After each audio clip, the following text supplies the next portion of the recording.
ఒక బ్రిడ్జ్ లాంటిది మీ లైఫ్ ఒక బ్రిడ్జ్. ఈ బ్రిడ్జ్ అంటే ఎగ్జామ్స్. ఈ బ్రిడ్జ్ లో మీరు కరెక్ట్ గా రాస్తేనే ముందుకు వెళ్తాం మనం. ఓకేనా? బ్రిడ్జ్ అనేది ఎంత స్ట్రాంగ్ గా ఉంటే అంత స్ట్రాంగ్ గా మనం వచ్చేసి అవతలకి వెళ్ళగలుగుతాం. 10th క్లాస్ వచ్చేసి వన్ ఆఫ్ ద బ్రిడ్జ్ అన్నట్టు మీరు కంపల్సరీగా బాగా రాయాలనుకుంటున్నాను. Okay, 10th class question paper 2025 10th class Hindi question paper వచ్చేసి అక్కడ 6 సెక్షన్స్ గా విభజించబడ్డది. ఆల్రెడీ మేము తెలుసుకున్నాం కదా. ఎన్ని భాగాలు ఉన్నాయి దాంట్లో? 6 భాగాలు ఉన్నాయి. ఓకేనా? 6 సెక్షన్స్ ఉన్నాయి, 6 భాగాలు ఉన్నాయి, 30 క్వశ్చన్స్ ఉండబోతున్నాయి. ఓకేనా? ఎన్ని క్వశ్చన్స్ అని చదువుకున్నాం? 30 క్వశ్చన్స్ అని చదువుకున్నాం. అయితే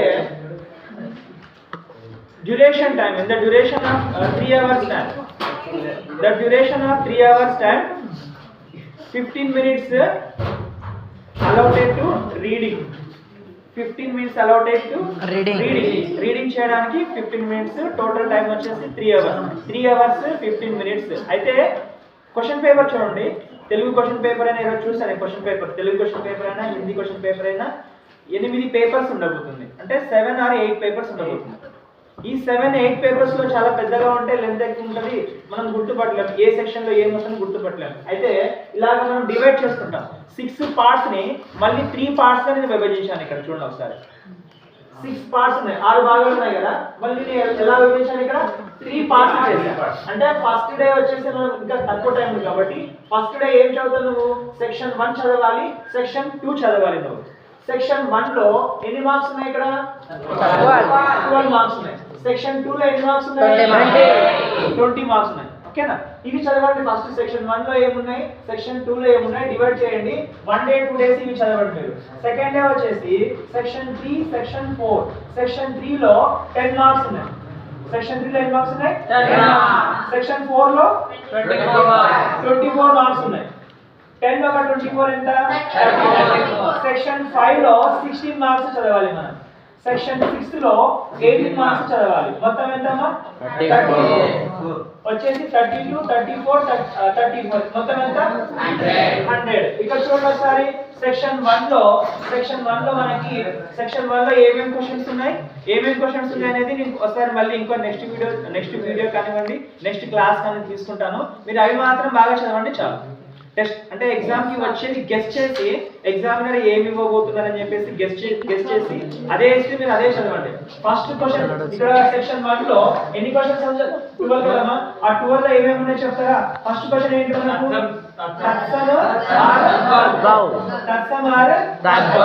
తత్సమ ఇస్తే తద్భవ రాయాలి, తద్భవ ఇస్తే తత్సమ. సెకండ్ క్వశ్చన్ ఏంటి? క్రియ. సెకండ్ క్వశ్చన్ క్రియ. ఈ క్రియ కూడా నేను చెప్తాను అబ్బాయిలు. ఇక్కడ రేపు ఇంకా మీకు ఎగ్జామ్ ఉంది కదా, ఫైనల్ ఎగ్జామ్ రేపు ఉంది. ఆ ఎగ్జామ్ ని బేస్ చేసుకొని 3 క్వశ్చన్ పేపర్స్ బేస్ చేసుకొని డెఫినెట్ గా వచ్చే క్వశ్చన్స్ అని చెప్తాను. అక్కడ మీరు అలా ప్రిపేర్ అవుతుంది. థర్డ్ వచ్చేసి సంఖ్య ఉంది. ఫోర్త్ వచ్చేసి కారకరా. ఫోర్త్ వచ్చేసి ఏముందమ్మా? ఫిఫ్త్ వచ్చేసి సమాస్. సిక్స్త్ వచ్చేసి సంధి. సెవెంత్ వచ్చేసి పర్యాయవాచి శబ్ద. 8th క్వశ్చన్ వచ్చేసి వెరీ గుడ్ మా ఉపసర్గ. 9th వచ్చేసి ప్రత్యయ. Very good ప్రత్యయ. 10th వచ్చేసి వెరీ గుడ్ లింగ్. 11th వచ్చేసి काल. वेरी गुड काल.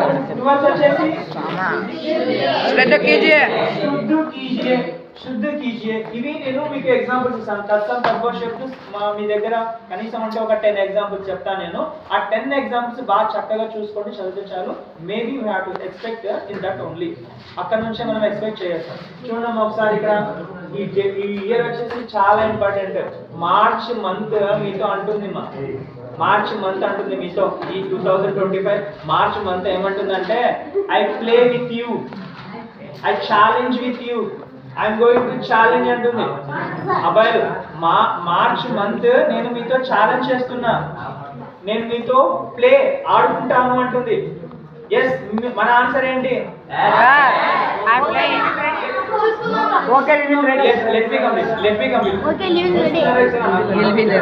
అమ్మా అబ్బాయిలు I will play with you, I will challenge with you, I play with you, నేను మీతో ఆడుకోబోతున్నాను అంటే మీరేమనాలి? Don't. Okay, you play but we pray. You play march మంత్రి అనాలి, మీరు మాతో ఛాలెంజ్ చేయండి, వచ్చేసి ఆడుకోండి, కానీ మిమ్మల్ని మేము ప్రే చేయం, ప్రే చేస్తాం. ఏం చేస్తాం? ప్రార్థిస్తాం. we love March month, we like March month. Respect ఇస్తాం. ఇక్కడ ఈ మార్చ్ మంత్ ని రెస్పెక్ట్ ఇచ్చి every hour, every second, every minute మనం కష్టపడుతూనే ఉంటాం. అక్కడ మార్చ్ మంత్ కి మనం ఇచ్చేటువంటి ప్రియారిటీ అదే, వీఆర్ రెస్పెక్ట్. ఓకేనా? మార్చ్ మంత్ కి రెస్పెక్ట్ ఇచ్చి దాన్ని అలాగనే కంటిన్యూగా చదువుకుంటే పోతే మాత్రం సక్సెస్ ఈజీగా మనం గెయిన్ అవుతాం అక్కడ. ఓకేనా? నెక్స్ట్ వచ్చేసి సెక్షన్ 1 లో 12 సెక్షన్ 2 లో ఎన్ని మార్క్స్ ఉంటున్నాయి ఇక్కడ? 20 మార్క్స్. సెక్షన్ 2 లో 20 మార్క్స్ అంటే 5 వచ్చేసి पठित गद्य भाग से एक गद्यांश दी जाएगा. గద్య భాగం నుంచి ఒక గద్యాంశం ఇస్తారు, అక్కడ ఇచ్చి 5 క్వశ్చన్స్ అడతారు. చాలా ఈజీ ఉంటుంది. ఆ పట్టిక ఎందులో నుంచి ఎక్స్పెక్ట్ చేయొచ్చు అంటే మనకి డైరీకా ఎక్ పన్నా లేకుంటే తతార రామిలో కథ నుంచి ఎగ్జాక్ట్ గా ఇస్తారు. నేను మళ్ళీ చెప్తాను అక్కడ ఏం చదవాలనేది. ఇక్కడ 5 మార్క్స్. తర్వాత వచ్చేసి పఠిత పద్య భాగం. ఈ పద్య భాగంలో మనకి తోపులో నుంచి ఎక్కువ శాతం అడిగేటువంటి అవకాశాలు ఉన్నాయి, మనుష్యతాల నుంచి కూడా అడిగేటువంటి అవకాశాలు ఉన్నాయి. పఠిత్ పద్య భాగం వచ్చేసి తోపులో నుంచి అక్కడ మనకు 3 పద్యాలు ఉన్నాయి తోపు పాఠంలో. ఫస్ట్, సెకండ్, థర్డ్ ఆ 3 పద్యాల్లో ఏదో ఒకటి ఇచ్చి అడిగేటువంటి అవకాశం ఎక్కువగా ఉన్నాయి. అది కాకపోతే మనుష్యతాల నుంచి వచ్చేటువంటి అవకాశం ఉన్నాయి, అక్కడ చదువుకుంటాం. ఇక్కడ ఇంకో 5 మార్క్స్ అంటున్నాం చూడండి. ఇక్కడ 5 మార్క్స్ అంటున్నాం.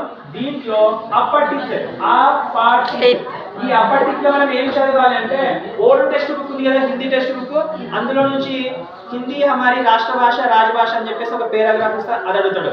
లేదా సర్వేపల్లి రాధాకృష్ణ గారు ఎక్కడ పుట్టారు, ఎక్కడ జన్మించారని చెప్పేసి వచ్చేసి పేరాగ్రాఫ్ ఇస్తారు, అది కూడా అడిగేటువంటి అవకాశం ఉంది.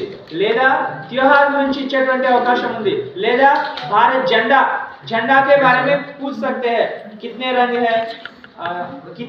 है, 3 रंग है. ఓకే నా, what is the important off white colour important, అలా అడిగేటువంటి అవకాశం ఉంది. కాబట్టి ఆ పేరాగ్రాఫ్ మనం చదవాలి. ఇంకా ఇక్కడ ఆ పఠిత్ అంటే టెక్స్ట్ బుక్ లో లేనటువంటి ఆ పఠిత్ పద్య భాగంలో నుంచి ఒక పద్యం ఇస్తాడు, అది కూడా ఈజీగా ఉంటది. అది ఏం చదవాలని నెక్స్ట్ క్లాస్ లో చెప్తాం. ఇక్కడ మొత్తం ఎంతైనా 20 మార్క్స్. ఎన్ని మార్క్స్ అయినా? 20 మార్క్స్. నెక్స్ట్ వచ్చేసి ఇది చాలా చిన్న చూడండి. ఈ థర్డ్ వచ్చేసి చాలా చిన్నది. చిన్నదమ్మా. ఈ థర్డ్ మనకి 17th క్వశ్చన్ 18th క్వశ్చన్ అడగబోతున్నారు. ఈ 17th లో వచ్చేసి మనకు కవి పరీక్ష అడుగుతారు. కవి పరీక్ష గద్య భాగంలో నుంచి ఒక కవి పరీక్ష. ఓకేనా?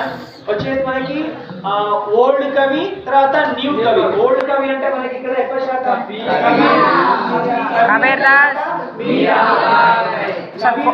ఇక్కడ వచ్చేసి మనకి సుమిత్రానందన్ పంత్ లేక कैफी आजमी లేకుంటే అతహర్ హుస్సేన్ రిజ్వీ. कैफी आजमी ఆర్ అతహర్ హుస్సేన్ రిజ్వీ గురించి అడిగేటువంటి అవకాశం ఉంది. ఇక్కడ మీరు ఏదో ఒకటి మాత్రమే రాయాలి.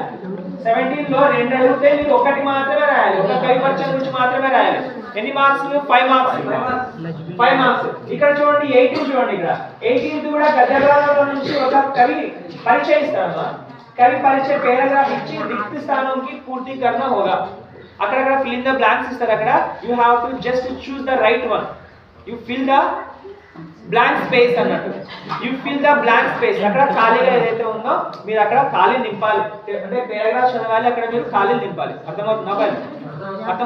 ఇది 18, 17, 18 ఇది చాలా చిన్నది. ఇది థర్డ్ వచ్చేసి చాలా చిన్నది, 17, 18. ఓకేనా? నెక్స్ట్ 4th చూడండి. ఇక్కడ 4th వచ్చేసి ఓన్లీ క్వశ్చన్స్ ఉంటాయి. ఎన్ని క్వశ్చన్స్ ఉంటాయి? మొత్తం 8 క్వశ్చన్స్. ఎన్ని క్వశ్చన్స్ అమ్మా? 8 క్వశ్చన్స్ ఉన్నాయి. 8 క్వశ్చన్స్ లో మనకి పద్య భాగంలో నుంచి ఒక 3 క్వశ్చన్స్ ఇస్తారమ్మా. ఇక్కడ 19 క్వశ్చన్, 20, 21. 19th క్వశ్చన్ వచ్చేసి డెఫినెట్ గా మనకి ఫస్ట్ లెసన్ లో నుంచి 4 అంటే పద్యాలు ఉన్నాయి కదమ్మా. వచ్చేసి కవి 4 పద్యాలు ఉన్నాయి కదా, ఆ 4 పద్యాల నుంచి ఒకటి ఉండబోతుంది డెఫినెట్ గా 19th క్వశ్చన్. అంతే, నో డౌట్ అబౌట్ ఇట్. 4 పద్యాలు ఉన్నాయి కదా అబ్బాయిలు, ఆ 4 పద్యాల నుంచి ఒక పద్యం 19th. ఇంకా 20 వచ్చేసి మనకు మనుషుల అయితేనేమి లేకుంటే పర్వత ప్రదేశమే పావస్ అయితేనేమి అందులో నుంచి అడిగేటువంటి అవకాశం ఉంది. ఇది కూడా మనకి వచ్చేసి మనకు ఇది కూడా కైఫీ ఆజ్మీలో నుంచి లేకుంటే పర్వత ప్రదేశమే పావస్ లో నుంచి అడిగేటువంటి మనుష్యతాలో నుంచి అడిగేటువంటి అవకాశం ఉంది. నేను ఇక్కడ గన్ షాట్ గా ఏది వస్తుంది ఎక్స్పెక్ట్ చేసి చెప్తాను, మీరు అవి మాత్రం చదువుకోండి. ఇక్కడ 6 ఉన్నాయి కదా, మినిమం ఒక 7 8 చెప్తాను, మీరు ఆ 7 8 చదువుకోండి. అవే వచ్చేటువంటి ఆస్కారం ఉంది కాబట్టి ఇక్కడ చేస్తారు. నెక్స్ట్ వచ్చేసి 21 క్వశ్చన్, 22 క్వశ్చన్, 23 22 23 24 ఓకేనా. ఇక్కడ ఇవి వచ్చేసి మనకి గజవాగం నుంచి అడుగుతారు. ఎక్కడ నుంచి అడుగుతారా బాయ్? గజవాగం నుంచి డైరీగా ఏక్ పన్నా కానివ్వండి, తతామ్రా వామిలో కథ కానివ్వండి, తర్వాత వచ్చేసి కార్టూస్ ఎవరు రాస్తారు? Kartoos lesson Habib Tanvir. Very good. Habib Tanvir గురించి అడిగేటువంటి అవకాశం ఉంది కాబట్టి నేను చెప్తాను, అక్కడ కరెక్ట్ గా మీకు ఇన్ఫర్మేషన్ ఇస్తాను, అవి కూడా మీరు రాసేస్తారు. ఇంకా 25 26 ఇక్కడ మనకి నానిటెల్ ఉపభాషకు నుంచి 2 క్వశ్చన్స్ ఇస్తారు. అక్కడ 2 లెసన్స్ ఉన్నాయి, ఆ 2 లెసన్స్ ఇస్తారు. వచ్చేసి అక్కడ ఏ క్వశ్చన్స్ ఇవ్వబోతున్నారు అది కూడా మనం చదువుకుంటాం. మాత్రం ఇక్కడ సెక్షన్ 4 లో ఇది అయిపోతుంది. ఓకేనా, సెక్షన్ 4 అంటున్నాం. ఇక్కడ ఎన్ని క్వశ్చన్స్ ఉన్నాయి సెక్షన్ 4 లో? 8 క్వశ్చన్స్. మీరు ఎన్ని రాయాలి? 6. ఓన్లీ 6 అటెంప్ట్ చేయాలి. మీరు పేపర్ 3 అవర్స్ కంపల్సరీగా 3 అవర్స్ 15 మినిట్స్ వరకు మీరు ఎగ్జామ్ హాల్ నుంచి బయటికి రావద్దు. అలా వచ్చినారంటే చాలా ఇబ్బంది పడిపోతారు. మీ ఎగ్జామ్ అన్ని అయిపోయినా కూడా మళ్ళీ ఒకసారి కన్ఫామ్ గా అన్ని రాసాక చెక్ చేసుకుంటూనే ఉండాలి. మీరు ఒకరు ఇచ్చారు పేపర్ నేను ఇవ్వలేదని చెప్పేసి వాళ్ళతో చూసుకుంటుంటే నష్టపోతాం మనం. కాబట్టి ఏ ఎగ్జామ్ అయినా సరే లాస్ట్ మినిట్ వరకు ఉండండి. ఒకసారి పేపర్ మనకు దాటి పోయిందంటే మన పేపర్ ఇంకా ఏ డిస్ట్రిక్ట్ వెళ్తే గుర్తుపట్టలేము. కాబట్టి మన చేతిలో ఉన్నప్పుడే we have to respect our answer sheet అన్నట్టు. ఓకే, నెక్స్ట్ వచ్చేసి 5 సెక్షన్ 5 భాగ్ 5 లో 5 బంద్ నిబంధ్. భాగ్ 5 ఏమన్నా బంద్ 5 బంద్ నిబంధ్. 5వ దాంట్లో నిబంధ్ లో నుంచి వచ్చేసి మనకు పద్య భాగంలో నుంచి 2 నిబంధనలు అడుగుతారమ్మా. వచ్చేసి ఒకటి మీరాబాయి అయినా కూడా, లేకుంటే పర్వత్ ప్రదేశ్ మే పావస్ ఈ రెండిట్లో 2 రావచ్చు లేదా ఏదో ఒకటి రావచ్చు. మీరు వచ్చేసి 8 వాక్యాల్లో రాయాలి. 8 వాక్యాలు రాస్తే ఎన్ని మార్కులు మనకి ఇక్కడ? 8 మార్క్స్. తర్వాత గద్య భాగంలో నుంచి 2 గద్యాంశ సారాంశం వచ్చేసి రాయాలి, నిబంధ రాయాలి. గద్య భాగంలో నుంచి 2 నిబంధ రాయాలి. 2 ఇస్తారు, మీరు ఎన్ని రాయాలి? ఒకటే రాయాలి. పద్య భాగాల నుంచి సారాంశాత్మక ప్రశ్న 2 ఇస్తారు, మీరు ఒకటి రాయాలి. ఓకేనా. మనుషితా కానివ్వండి, మీరాకే పద్ కానివ్వండి, లేకుంటే పర్వత్ ప్రదేశ్ మే పావస్, అందులో నుంచి మీరు ఒకటే రాయాలి, ఏదో 2 ఒకటే రాయాలి. ఇక్కడ గద్య భాగంలో నుంచి మనకు డైరీకా ఏక్ పన్నా, బడే బాయి సాహబ్, తతామ్రా వామిలో కథ, ఈ 3లో నుంచి 2 ఇస్తారు, మీరు ఒకటే రాయాలి. అర్థమవుతుంది బాబాయ్? ఇలాగా పద్య భాగం నుంచి 8, అంటే ఇక్కడ పద్య భాగం నుంచి 8 మార్కులు, గద్య భాగం నుంచి 8 మార్కులు, 2 అంటే 16 మార్కులు. ఓకేనా. పార్ట్ 4 లో ఎన్ని మార్క్స్ అవ్వాలి? ఇక్కడ 16 మొత్తం. ఓకేనా. నెక్స్ట్ లాస్ట్ పార్ట్ 6 లో ఎన్ని మార్కులు? 18 మార్క్స్ ఉండబోతున్నాయి. 18 మార్క్స్ ఏంటి? 18 మార్క్స్ లో 8 మార్క్స్ వచ్చేసి మనకి పత్రలేఖన్. ఏదేమైంది? పత్రలేఖన్. ఔపచారిక పత్ర, అనౌపచారిక పత్ర. ఔపచారిక పత్ర, అనౌపచారిక పత్ర. ఒక 3 నేర్పిస్తాను, ఆ 3 నేర్చుకోండి. మీరు రాయాల్సింది ఒకటే రాయాలి, అది మాత్రం రాస్తే సరిపోతుంది. ఇంకా లాస్ట్ దీంట్లో 18 అంటే 10 మార్క్స్ వచ్చేసి ఏం చదువుతున్నాయి అమ్మ? నిబంధ. ఏదేమైంది? నిబంధలో 4 ఇస్తారు. ఒకటి వచ్చేసి శిక్షా సంబంధి నిబంధ, వైజ్ఞానిక సంబంధి నిబంధ, సామాజిక సంబంధి నిబంధ. ఓకేనా. తర్వాత లాస్ట్ వచ్చేసి పర్యావరణ సంబంధి నిబంధిస్తారు. పర్యావరణ సంబంధి నిబంధ. ఈ పర్యావరణ సంబంధి అబ్బాయిలు పర్యావరణ అంటే ఏదమ్మా? పరి ప్లస్ ఆవరణ. చాలా సార్లు ఈ బిట్ సంధి విచ్ఛేదం అడిగింది. పరి ప్లస్ ఆవరణ, పర్యావరణ. పరి అంటే చాలా 4 వైపులా, ఆవరణ అంటే ఆవరించి ఉన్నటువంటి, 4 వైపులా ఆవరించినటువంటి వాతావరణాన్ని పర్యావరణ అంటాం. June 5th every year we have celebrated as a environment day. World Environment Day వచ్చేసి మనకి June 5th. పర్యావరణం నుంచి అడిగితే పర్యావరణ డెఫినేషన్ ఫస్ట్ రాస్తారు. పరి ప్లస్ ఆవరణ. పరి ప్లస్ ఆవరణ కలిపితే ఏమవుతుంది అబ్బాయిలు? పర్యావరణ అవుతుంది. అక్కడ పర్యావరణ వచ్చేసి మనకు 10 वाक्यों में जवाब लिखना होगा. कितने वाक्यों में लिखना होगा हमें? 10 वाक्यों में जवाब देना होगा. ఇక్కడ చూడండి జవాబ్ అని చూడండి. ఇక్కడ जवाब दो जवाब देना होगा. जा అంటే जल प्रदूषण, वा అంటే वायु प्रदूषण, बा అంటే भूमि प्रदूषण. Very good. दा అంటే ध्वनि प्रदूषण, वा అంటే ध्वनि प्रदूषण. 4 प्रकार के प्रदूषण फैले हुए हैं वातावरण में. एक क्या है? पहला क्या है? जल. पहला बिंदु जो है जल प्रदूषण, और दूसरा बिंदु जो है वायु प्रदूषण, और तीसरा जो है भूमि प्रदूषण. और भूमि स्मॉल बा ఉంది ఇక్కడ, బిగ్ బా చేస్తున్నాం ఇక్కడ भूमि प्रदूषण. और चौथा बिंदु जो है यहाँ पे ध्वनि, दा पर ध्वनि प्रदूषण, సౌండ్ పొల్యూషన్ అంటాం అక్కడ. ఇది రాస్తే చాలు. మీరు నేను చెప్పింది జస్ట్ పరిభాష రాసి ఈ 4 మీరు మెన్షన్ చేశారంటే డెఫినెట్ గా మీకు 4 మార్క్స్ యాడ్ చేయొచ్చు. తర్వాత జల్ ప్రదూషణ అంటే ఏంటి లిటిల్ బిట్ డెఫినిషన్ రాస్తే కూడా మనకి 8 మార్క్స్ ఈజీగా పడిపోతాయి. నేను చెప్తాను జల్ ప్రదూషణ డెఫినిషన్ చెప్తాను మీకు, వాయు ప్రదూషణ డెఫినిషన్ చెప్తాను, తర్వాత వచ్చేసి మనకి భూమి ప్రదూషణ అంటే ఏంటి ఎలా ఉంటుందని చెప్తాను, తర్వాత వచ్చేసి ధ్వని ప్రదూషణ అంటే ఇది వస్తే మనం ఈజీగా రాయగలుగుతాం. ఓకేనా? ఇలాగా మనకి క్వశ్చన్ పేపర్ ఈజీగా ఉండదు కాబట్టి డోంట్ కన్ఫ్యూజ్. 8 పేజెస్ ఉంటుంది కాబట్టి మనం చూసి కన్ఫ్యూజ్ కావద్దండి.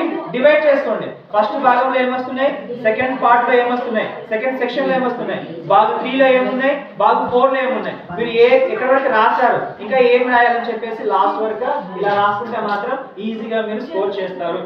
ఓకేనా? ఏ భాగంలో ఏ పార్ట్ లో వచ్చేసి ఏ कौन सी भाग में कौन सी प्रश्न पूछे जाएंगे आपको. ओके ना? आपका ఆన్సర్ షీట్ బుక్లెట్ ఉంది కదమ్మా, మీకు ఇచ్చేటువంటి బుక్లెట్ ఎగ్జామ్ లో అమ్మాయిలు మీకు ఇచ్చేటువంటి బుక్లెట్ ఎగ్జామ్ లో 24 పేజెస్ అవుతుంది. ఓకేనా? ఎన్ని పేజీలు అమ్మా? 24. మీకు ఇచ్చే బుక్లెట్ 24 పేజెస్ ఉంటుంది అక్కడ. ఆ 24 పేజెస్ లో మీరు రాయాలి. ఇంకా అడిషనల్స్ కావాలంటే కూడా మీరు బాగా రాస్తే మాత్రం అడిషనల్ సీట్లు కూడా అడిగితే ఇస్తారు. అక్కడ ఉన్నటువంటి రూమ్ లో పడేటువంటి ఇన్విజిలేటర్ సార్ వాళ్ళు ఎవరైతే ఉంటారో వాళ్ళు మీకు అడిషనల్ సీట్లు కూడా ఇవ్వబోతున్నారు. కాబట్టి మీరు 24 పేజెస్ వరకు రాయడానికి ప్రయత్నం చేయండి. ఓకేనా? అలా రాయమని చెప్పారు, సార్ రాయమని చెప్పారని చెప్పేసి పెద్దగా సందులు రాయకండి. నీట్ గా రెస్పెక్ట్ క్వశ్చన్ పేపర్ నీట్ గా రాయండి, పొట్టి వేయకుండా. ఓకేనా? నీట్ గా రాయండి. ఓకేనా? దిస్ టైప్ ఆఫ్ వచ్చేసి ఇలా మీరు స్కోర్ చేస్తారంటే మాత్రం ఓకేనా, ఇలా స్కోర్ చేస్తే ఇలా చదివితే మాత్రం ఈజీగా మీరు స్కోర్ చేయొచ్చు. మీకు అర్థమైందా? కాస్త మీకు యూజ్ అవుతుందా? కాస్త పుస్తకం అర్థమైందమ్మా?